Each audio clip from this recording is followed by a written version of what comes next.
మీరిక్కడికి ఏదో పని మీద వచ్చినట్టున్నారు. ఇది చెప్పడానికి సరైన సమయం కాదని తెలుసు. మీ ఆలోచనలు ప్రస్తుతం ప్రశాంతంగా లేవు. కానీ సామ్రాజ్యంలోని కొన్ని వ్యవహారాల్లో మీ జోక్యం తప్పనిసరిగా ఉండి తీరాలి. ఆ వ్యవహారాలేంటో వివరంగా చెప్పండి. హుజూర్ తమరు వెళ్ళడానికి ముందుగా ఖజానాలో చేరిన సొమ్ము, దానికి సంబంధించిన తనిఖీ మాకు అప్పచెప్పి వెళ్లారు. ఖజానా లెక్కల్లో చాలా గందరగోళం జరిగింది. సుంకాల పేరుతో వసూళ్లయ్యే సొమ్ము జమయ్యే విషయాల్లో కూడా కొన్ని గందరగోళాలు జరిగాయి. ఇక ఇచ్చిపుచ్చుకునే వ్యవహారాల్లో కూడా ఫిర్యాదులు అందాయి. ఈ విషయంలో మీ సలహా ఏమిటి ఖాన్ సాబ్? మనకి ఈ వ్యవహారాలన్నీ పరీక్షించడానికి ఒక నిజాయితీ గల వ్యక్తి అవసరం ఉంది. ఆ వ్యక్తి నమ్మకస్తుడై ఉండాలి, అనుభవజ్ఞుడై ఉండాలి, దేనికి లొంగనివాడై ఉండాలి. అందువల్ల నా దృష్టిలో హకీం మీర్జా తగినవాడనిపిస్తుంది. వద్దు ఖాన్ సాబ్, ప్రస్తుతానికి మిర్జా కాబూల్ని చూసుకోవాలి. మరైతే మీరే ఆదేశించండి. ఈ బాధ్యత ఎవరికి అప్పగించాలి? నేను మీకు ఆ రోజే చెప్పాను, మా ఆదాయాన్ని ఎలా వెచ్చిస్తానో చెప్పాను. ప్రస్తుతం ఈ బాధ్యత నిర్వహించడానికి మా మనసుకి ఒకే పేరు వినపడుతోంది, ఒకే వ్యక్తి మా కళ్ళకు కనపడుతున్నాడు ఖాన్ సాబ్. చెప్పాలంటే వారు నిజాయితీ కలవారు, ఎంతో అనుభవం కలవారు ఖాన్ సాబ్. ఆ వ్యక్తి ఎవరు హుజూర్? తోడర్మల్ గారు. అవును, నాకు కూడా గుర్తొచ్చింది. వారు నిజాయితీ పరులు, అలాగే అనుభవజ్ఞులని నిస్సందేహంగా చెప్పొద్దు. కానీ తప్పు మన్నించండి హుజూర్, వారు గతంలో షేర్షా సూరికి విశ్వాసపాత్రుడు. కానీ ఇప్పుడు షేర్షా సూరి లోకంలో లేడుగా.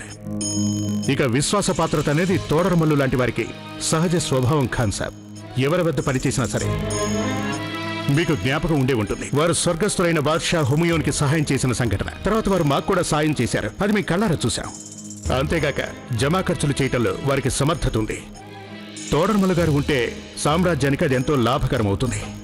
ఖాన్ సాబ్, వెనువెంటనే ఆగ్రాకి రావలసిందిగా వారికి వర్తమానం పంపించండి.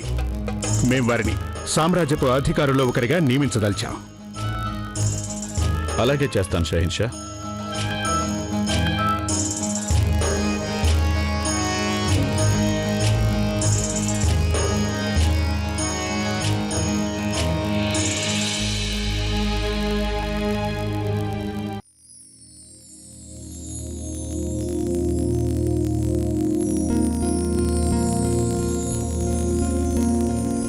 మీకోసం ఎదురు చూస్తూ మీ తులసి మొక్క ఆకులు కూడా వాడిపోతున్నాయి జోధ.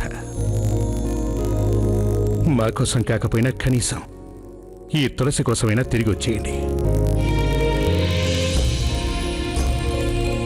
వెళ్ళు, వెంటనే నీళ్లు తీసుకురా. ఈ ఆకులు వాడిపోతున్న సంగతి నీకు కనపడడం లేదా? ప్రణామాలు షహన్షా.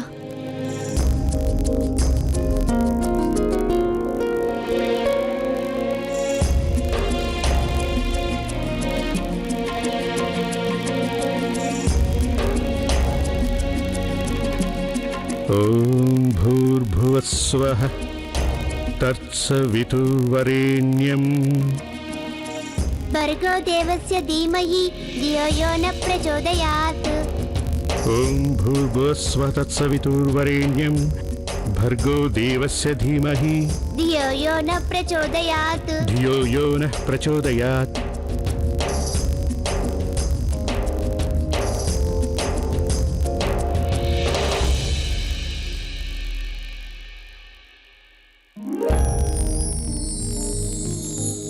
మీరు చాలా చురుకైన వారే. మీకు ఈ మంత్రం కంఠస్థమైపోయింది. అవును, చిన్నమ్మి జాన్ మాకు నేర్పించారు. ఇంకా మీ చిన్న అమ్మిజాన్ మీకు ఏమేమి నేర్పించారో చెప్పండి. చాలా నేర్పించారు.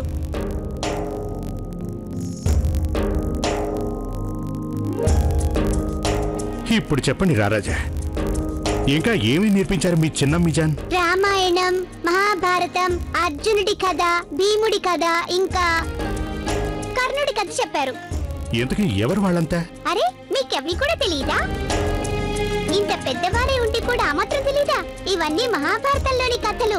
కౌరవులు, పాండవుల కథలు. మేమేమో చిన్నమ్మి జాన్కి పవిత్ర ఖురాన్ చదివి వినిపించాం, ఆవిడేమో మాకివి నేర్పించారు. అంతేకాదు, భగవద్గీత విషయాల్లో కూడా చాలా నేర్పించారు. ఇంకా ఏమేమి నేర్పించారో చెప్పండి మీ చిన్న అమ్మిజాన్. కర్మణ్యేవాధికారస్తే మా ఫలేషు కదాచన. వినటానికి ఇవన్నీ బాగానే ఉన్నాయి రారాజా, కానీ వీటికి అర్థమేంటో తెలియదే. పూర్తి పూర్తి చిత్తశుద్ధితో నీ పని నువ్వు చేసుకుంటూ ఉండు. ఫలితం గురించి ఆలోచించకు, ఎందుకంటే ప్రతి పనిలోనూ దాని ఫలితం కూడా దాగి ఉంటుంది. చేసే పని ఎలాంటిదో అలాంటి ఫలితమే లభిస్తుంది. శభాష్ రారాజా, మీకు మీ వయసుకు మించిన అనుభవం వచ్చినట్టుంది. షెహన్షా, మేం చిన్నమ్మజాన్ని కలిసినప్పుడు ఇవన్నీ మీకు కూడా నేర్పించమని ఆవిడ చెప్తాం, సరేనా? ఆమీన్. కనీసం మీ ప్రార్థనైనా ఫలిస్తుందని ఆశిస్తున్నాం మేము. ఇక మేము ఆడుకోవడానికి వెళ్ళమా? ఖుదాఫిజ్. అలా ఆఫీస్.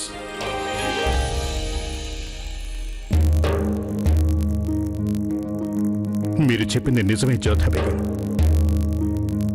మనం చేసే పనిని బట్టే దాని ఫలితం కూడా ఉంటుంది. నిస్సందేహంగా మా వల్ల జరిగిన తప్పుకి ఇప్పుడు మేము ఫలితాన్ని అనుభవిస్తున్నాం.